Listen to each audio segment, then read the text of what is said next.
अस्सलाम वालेकुम नाज़रीन, मेरा नाम खालिदा है। मेरी उम्र 14 साल है।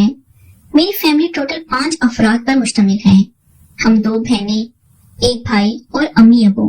मेरे अबू एक मजदूर आदमी हैं और धागे वाली फैक्ट्री में चौकीदारी करते हैं।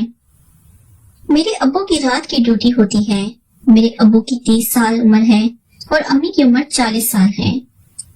मेरी अम्मी अबू मेरे बहन काफी छोटे हैं।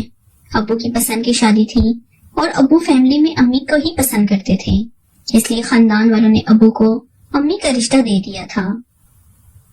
लेकिन अम्मी अबू को पसंद नहीं करती थी और अम्मी शादी पर राजी नहीं थी। मेरी अम्मी मेरे अबू की फर्स्ट कजन थी और चाचू की बेटी थी, इसलिए ये रिश्ता नाराजगी में ही अबू को दे दिया गया था। मेरी अम्मी की आदत कुछ खराब थी। मेरा भाई अभी छोटा है और तकरीबन 5 साल का है। हम दोनों बहनें बड़ी हैं। मेरी बड़ी बहन शादीशुदा है और वो अपने ससुराल में रहती है। अब्बू जब रात को ड्यूटी पर जाते तो अम्मी काफी देर तक जागती रहती। मैं भी पढ़ाई करती थी और पढ़ाई करते करते मैं कई बार अम्मी के कमरे में चली जाती। जब मैं अम्मी के कमरे में जाती तो अम्मी के कमरे से अजीब तरह की आवाजें आती और किसी मर्द की आवाज भी होती। मुझे अम्मी का किरदार पर शक होने लगा था और मुझे दुख था कि अम्मी अब्बू की गैर मौजूदगी में किसी गैर मर्द को बुलाकर इसके साथ रातें रंगीन रखती हैं। इसलिए मैं अब्बू को बताने वाली थी, लेकिन अभी तक मैंने अम्मी को रंगे हाथों नहीं पकड़ा था।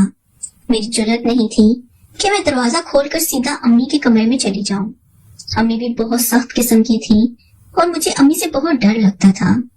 मेरी उम्र अभी फक्त 14 साल की थी और मैं काफी छोटी थी। मुझे इतनी समझ बूझ नहीं थी, लेकिन इतना पता था कि मियाँ बीवी के दरमियान क्या होता है और लड़कियां शादी के बाद लड़कों से क्या करती हैं। अब मैं अम्मी की ताड़ में थी कि वो किस लड़के से ताल्लुक रखती हैं, क्योंकि हमारे घर 2-3 लड़के आते जाते रहते थे। वो अम्मी के रिश्तेदारी थे और अम्मी के चाचों के बेटे थे, लेकिन मैं इन पर शक नहीं करती थी क्योंकि अम्मी इतनी क्लोज रिश्तों में ये काम नहीं कर सकती थी। इसलिए मैंने अम्मी को रंगे हाथों पकड़ना था और किसी बहाने से सीधा अम्मी के कमरे में चले जाना था। एक दिन अब्बू टाइम से ही ड्यूटी पर चले गए। मैं और मेरा छोटा भाई घर में ही थे। शाम को हमने खाना खाया और खाना खाकर अपने अपने कमरे में चले गए। हमारा घर छोटा सा था, लेकिन इसमें 3 कमरे थे, इसलिए एक कमरे में अम्मी अब्बू होते थे और 2 कमरों में हम बहन भाई रहते थे। हमारा बहन भाइयों का कमरा भी अलग ही था, इसलिए मैं अपने कमरे में मुझे लेट हो गई। लेकिन रात के 10 बजे मुझे प्यास लगी तो मैं बाहर निकली थी। मैं अम्मी के कमरे का दरवाजा खोलना ही था और अम्मी दरवाजा लॉक करना भूल गई थी। मैं सीधा अम्मी के कमरे में चली गई। जब मैं आगे गई तो मेरे पैरों तले जमीन निकल गई थी। अम्मी 20 साल के लड़के के साथ वो काम कर रही थी जो अब्बू अम्मी के साथ करते थे। मैंने जब अम्मी को देखा तो अम्मी के होश उड़ गए थे और अम्मी परेशान होने लगी थी। वो लड़का जल्दी जल्दी उठकर खड़ा हो गया। अम्मी ने इसको घर भेज दिया था, लेकिन अम्मी मुझे मारने लगी थी। मैंने अम्मी को कहा था कि मैं जरूर अब्बू को बताऊंगी। अम्मी भी मेरे से माफी मांगने लगी थी और कहने लगी थी कि बेटा, ये बात अगर अपने अब्बू को बता दी तो अब्बू मुझे मारेंगे और घर से निकाल देंगे। लेकिन मैं इसी जिद पे अड़ी थी। मैं काफी छोटी थी। अगले दिन मैंने अम्मी को कहा कि अम्मी, वो काम देखने के बाद मेरा भी दिल करता है कि मैं भी वो काम करूं। मुझे भी वो लड़का पसंद आ गया है और मैंने भी इसके साथ वही काम करना है। अगर आप चाहती है मैं अब्बू को ना बताऊं तो मैं भी इस लड़के के साथ वो काम करूंगी।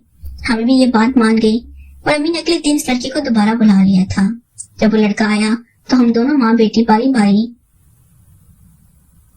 पहले अम्मी ने इस लड़के के साथ, फिर दोबारा अम्मी ने मुझे समझा दिया था। इस लड़के को भी समझाया था कि पहली दफा लड़की के साथ इस तरह करते हैं। इसने मेरा काम बड़ा आहिस्ता आहिस्ता किया। हम दोनों माँ बेटी इस लड़के से इस बात से बिल्कुल ही अनजान थे कि हम घर में क्या गुल खिला रहे हैं। नाज़रीन, अगर आपको ये कहानी पसंद आई हो तो वीडियो को लाइक कर दें। शुक्रिया।